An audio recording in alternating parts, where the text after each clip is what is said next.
अच्छा, exercise 1.3 question number 5, let A equal to 2 minus 3 u 0 and b equal to v minus 3 5 w. For what values of u v w are a and b equal? Question number 5 में हमें ये दो matrices दिए गए हैं और हमसे ये कहा गया है कि आप u v और w की वैल्यूज़ को आप मालूम करें अगर a और b उसके लिए इक्वल हो। अगर a और b आपके पास इक्वल हो तो आप u v और w की वैल्यूज़ को मालूम करें। तो अगर if a equal to b यानी a और b matrices u v w जो वैल्यूज़ है u की v की और w की जो कीमतें हैं उसके लिए a और b इक्वल है, ठीक है। तो मैं f इक्वल टू a और b ये मैंने लिया, a और b को मैंने इक्वल लिया। तो अब मैं a मैट्रिक्स और b मैट्रिक्स, a मैट्रिक्स और b मैट्रिक्स इसके कॉरस्पॉन्डिंग एलिमेंट्स को मैं चेक करता हूँ, ठीक है। तो देखो यहाँ पर ये 2 है, ये फर्स्ट रो और फर्स्ट कॉलम में है, ठीक है। ये 2 इक्वल यहाँ पर फर्स्ट रो और फर्स्ट कॉलम में क्या है v, तो ये 2 इक्वल टू v यानी v इक्वल टू 2, ये v की वैल्यू आ गई, ठीक है। इसी तरह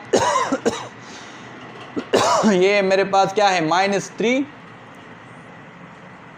ये फर्स्ट रो और सेकंड कॉलम में है, ठीक है। इसी तरह फर्स्ट रो और सेकंड कॉलम में -3, सही है। इसी तरह देखिए ये सेकंड रो और फर्स्ट कॉलम में मेरे पास u है, बी मैट्रिक्स में सेकंड रो और फर्स्ट कॉलम में मेरे पास क्या है 5, तो u इक्वल टू 5, ये v की वैल्यू और ये u की वैल्यू आ गई, सही है। इसी तरह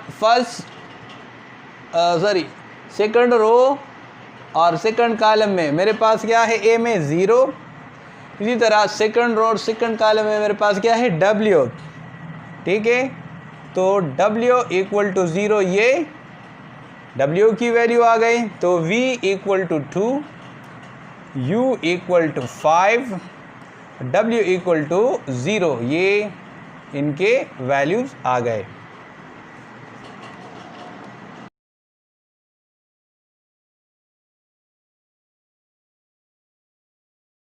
Exercise 1.3 question number 6, if a equal to x plus 3 z plus 4 2y minus 7 minus 6 a minus 1 0 b minus 3 minus 21 0 equal 0 6 3y minus 2 minus 6 minus 3 2c plus 2 2b plus 4 minus 21 and 0।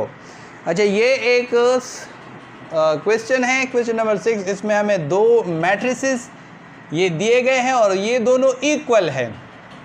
Find values of A B C X Y Z, कि भाई ये दोनों matrices equal है तो आप A B C X Y Z इनकी आप values को मालूम करें। तो अगर ये दोनों मैट्रिसेस इक्वल है, ठीक है, तो इनके कॉरस्पॉन्डिंग जो एलिमेंट्स है वो भी इक्वल है। अब देखो x प्लस 3 है, ये फर्स्ट रो और फर्स्ट कॉलम में है x प्लस 3। यहाँ पर आप इस मैट्रिक्स में देखिए फर्स्ट रो और फर्स्ट कॉलम में क्या है वो 0 इक्वल टू 0, ये लिया। तो x प्लस 3 इक्वल टू 0, इधर से आप x की वैल्यू को मालूम कर सकते हैं। ये प्लस 3 दूसरे साइड लेके जाए तो x इक्वल टू -3 ये हो जाएगा, ठीक है। अब ये देखिए z प्लस 4, ठीक है, ये फर्स्ट रो और सेकंड कॉलम में है z प्लस 4, फर्स्ट रो और सेकंड कॉलम में। यहाँ पर आप देखिए फर्स्ट रो और सेकंड कॉलम में, फर्स्ट रो और सेकंड कॉलम में इक्वल टू 6 ये है। इधर से आप z की वैल्यू मालूम करें तो ये 6 minus 4, z equal to 6 minus 4 से क्या आ जाएगा 2 आ जाएगा, तो z की वैल्यू ये आ गई। अब इधर देखें 2y माइनस 7, ये फर्स्ट रो और थर्ड कॉलम में है। 2y माइनस 7 फर्स्ट रो और थर्ड कॉलम में। इधर आप देखिए फर्स्ट रो और थर्ड कॉलम में क्या है, 3y माइनस 2, इसके आप इक्वल ले लें यानी ये दो मैट्रिसेस इक्वल है तो इनके करस्पॉन्डिंग जो एलिमेंट्स है वो भी इक्वल है, इनको हम बराबर लेते हैं। ठीक है, अब इस इक्वेशन से आप क्या करें, y की वैल्यू को मालूम करें। तो देखो ये जो 2y है इसको आप उस तरफ लेके जाएं और ये -2 आप इस तरफ, यानी जो y वाले टर्म्स है उसको आप एक साइड पे कर दो, जो कांस्टेंट है उसको आप दूसरे साइड पे ले गए। तो ये -7 इसके लिए -2 आ जाएगा, तो ये +2, ये 3y है। ठीक है, 3y है, इसके लिए 2y लेके आए तो ये -2y, तो ये हो जाएगा -5। 3y माइनस 2y से क्या आ जाएगा, y आ जाएगा, तो y इक्वल टू -5 ये आ गया। इसी तरह अब आप देखें ये -6 है, जिधर आपके पास यानी वेरिएबल जो हमसे मांगे हैं ना a b c ये आ रहे हैं, वो वाले एलिमेंट्स में दोनों मैट्रिसेस से पिक करता हूँ, लेता हूँ। तो ये देखो ये -6 है, इधर आप देखें ये -6, यहाँ पर वेरिएबल यानी इन 6 वेरिएबल जो हमारे पास है जिनकी हमने कीमतें मालूम करने नहीं है तो इसको मैं नहीं लेता। अब देखिए ये a-1, ठीक है, इसको मैं लेता हूँ a-1, सही है। ये सेकंड रो और सेकंड कॉलम में है। इधर आप देखिए सेकंड रो और सेकंड कॉलम में ये क्या है, -3, a इक्वल टू -3। दूसरी तरफ ये लेके जाए तो ये क्या हो जाएगा, +1 हो जाएगा। ये -1 दूसरी तरफ में लेके गया तो ये +1 हुआ, तो इधर से क्या आ जाएगा, -2, तो a आपके पास क्या आ गया, ये -2 आ गया। सही है। अब देखिए हमारे पास नेक्स्ट क्या है, ये देखो ये 0 है। इधर आप देखें ये c है, ये ले लें, ये फर्स्ट सेकंड रो और थर्ड कॉलम। इधर आप सेकंड रो और थर्ड कॉलम ये यानी 0, ठीक है, और ये 2c + 2, ये 2 इस तरफ लेके आए तो ये -2 हो जाएगा और ये 2c।